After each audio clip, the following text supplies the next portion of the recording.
Começando por ser questionado sobre a Operação Influencer, que originou a atual crise política, o candidato à liderança do PS sublinhou a necessidade de uma clarificação da Procuradora-Geral da República PGR. Tenho o dever de me impor uma disciplina férrea sobre este tema, referiu. Disse ainda estar tão preocupado como os portugueses e que a justiça tem o seu tempo, mas é importante que os portugueses saibam o que se passou. Sobre a clarificação da situação de António Costa, sublinhou que deve estar concluída, o quanto antes, respeitando os tempos da justiça. Não sou eu que vou impor prazos. Diz. Confessa ainda que recebeu a notícia das buscas no âmbito da Operação Influencer, com preocupação, porque teve um impacto muito significativo na nossa democracia. E continuo com o mesmo nível de preocupação. Mas acho sinceramente que devemos respeitar o tempo da justiça e que devemos respeitar a presunção de inocência de todos os envolvidos, aponta. Partindo depois para os motivos para se voltar a confiar no PS.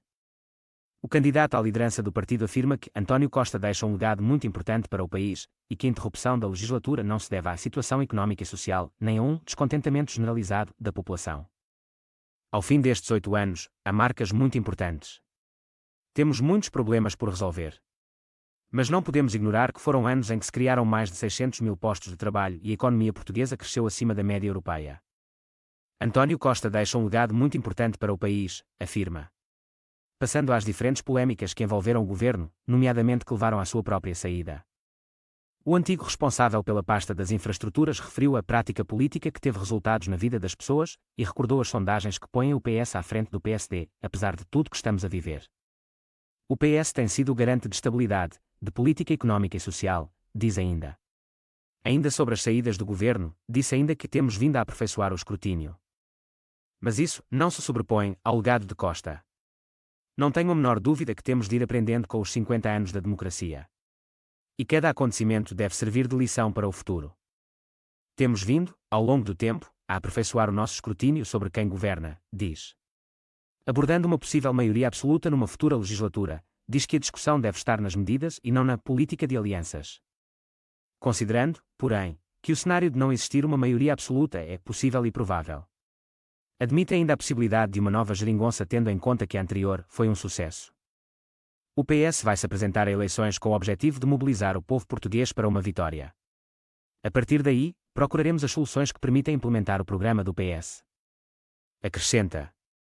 Já sobre a ameaça à direita do Chega, afirma que só trabalha num cenário de vitória do PS e que o Chega não é um problema do Partido Socialista.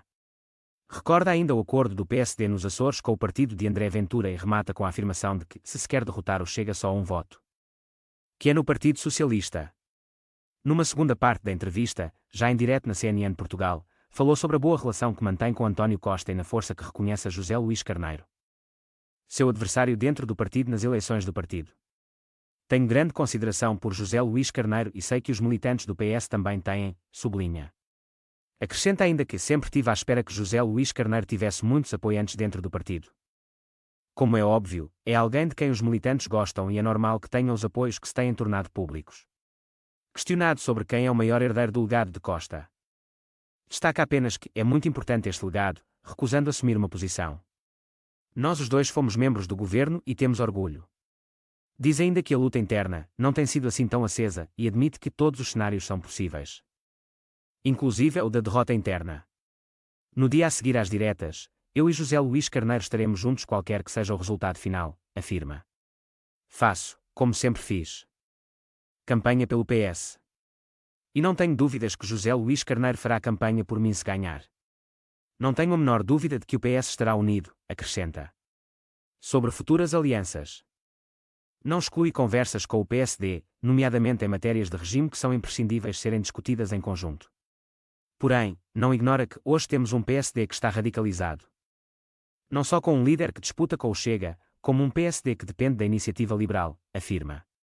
É importante distinguir um PSD dependente de um CDS e um PSD dependente de uma iniciativa liberal.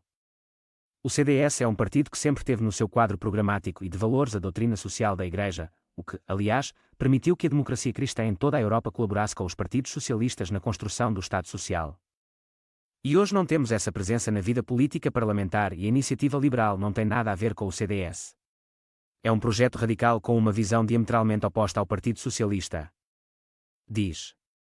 Voltando ao tema da possível geringonça de esquerda, diz que a memória da geringonça é boa, mas que nesta fase não é possível explicar em que contornos seria feita uma aliança à esquerda. Acrescenta que não se trata de uma questão de conquistar o eleitorado ao centro, mas de foco na procura do melhor resultado possível. Questionado se, tal como Montenegro, não governará se não ganhar as eleições, sublinha que não há uma equivalência entre o Bloco e PCP e o Chega, começa por reagir. O problema do PSD não tem paralelo com a realidade à esquerda. Realça. Tendo o novo aeroporto sido uma das grandes polémicas da sua pasta ministerial, o antigo ministro diz que houve um acordo entre o governo e o PSD sobre a metodologia a seguir. E promete que esse processo não será posto em causa por mim. Porém, garante, haverá uma decisão com ou sem acordo do PSD. Não podemos é ficar paralisados mais uma vez. É um crime que fazemos ao país, diz. Questionado se prefere Alcochete para a localização do novo aeroporto, Pedro Nuno Santos diz que é avisado esperar pelo relatório da Comissão Técnica Independente. Partindo do aeroporto para a TAP, o futuro candidato à liderança do PS afirma que defendi sempre que o capital da TAP devia ser aberto a privados. Já sobre o calendário do processo previsto para 2024. Diz que não há pressa. Estamos a falar de uma empresa que está saudável do ponto de vista financeiro e operacional. Afirma ainda que o Estado só preserva a sua posição negocial se não se apresentar como desesperado. Os prazos, acrescenta, acabam por desvalorizar o negócio e defende que o Estado deve manter mais de metade do capital na TAP.